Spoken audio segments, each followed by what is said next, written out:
For decades, China dominated the global smartphone supply chain, but now a major shift is shaking the tech world. India is emerging as a key winner in this global race, changing how smartphones reach the US. A new report has revealed a significant shift in global electronics trade. India is now supplying nearly 40% of smartphones imported by the US, a demand that was earlier largely fulfilled by China, according to reports.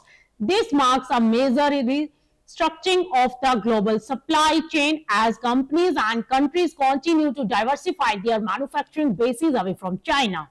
This surge comes as India strengthens its position in electronics manufacturing, with smartphone exports to the US rising sharply in recent years.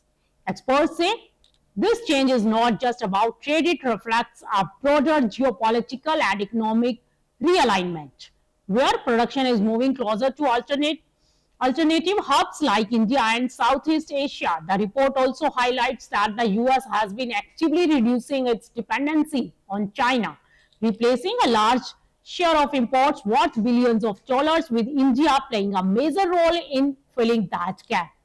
Despite the long distance between the two countries, India's manufacturing ecosystem is rapidly scaling up, especially in smartphone assembly and exports.